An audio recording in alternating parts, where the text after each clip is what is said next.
کس طرح جان چھڑائی جائے۔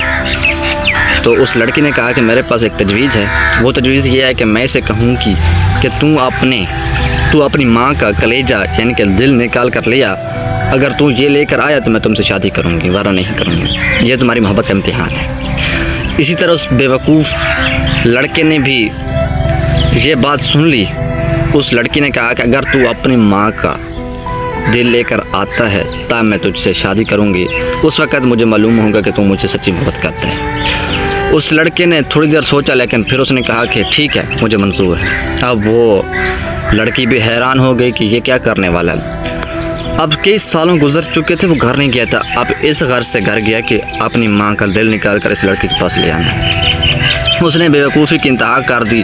وہ اپنی بستی میں پہنچا، ہر نوجوان بوڑھے بچے نے دیکھا اور حیران ہو گئے کہ یہ کس طرح پہلے ایک اچھا انسان تھا اور اب بگڑ چکا ہے، گمراہ ہو چکا ہے۔ وہ اپنی ماں کے گھر آتا ہے، دروازہ کھٹکھٹاتا ہے، ماں بھاگ کر آتی ہے، دروازہ کھولتی ہے اور خوشبو سے پتہ لگ جاتا ہے کہ یہ میرا بیٹا ہے۔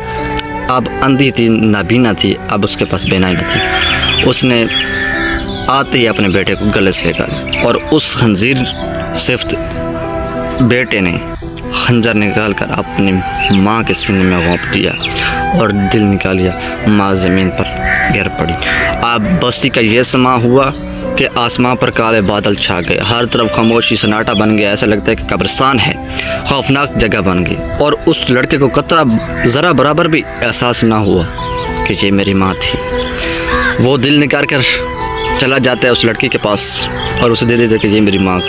وہ لڑکی بے ہوش ہو جاتی ہے جب اس نے اس کی ماں کا دل دیکھا۔ اس نے کہا کہ اے ظالم انسان، تو نے اپنی ماں کو نہ بخشا، تو جب تم مجھ سے شادی کرے گا تو میرے ساتھ کیا کرے گا؟ میں تو اس سے شادی نہیں کرتی، جاؤ دفع ہو جا۔ وہ لڑکا بے ہوش ہو جاتا ہے، نیچے گرتا ہے ٹیبل کے ساتھ۔ اب ٹیبل پر میز پر پڑا دل ہے، جو ہی بیٹا نیچے گرا اسے چوٹ لگی تو ماں کا دل نیچے زمین پر گرا اور اس میں سے آواز آئی، میرے بیٹے تجھے کوئی تکلیف تو نہیں ہے، چوٹ تو نہیں لگی؟ یہ ہے ایک ماں کا پیار۔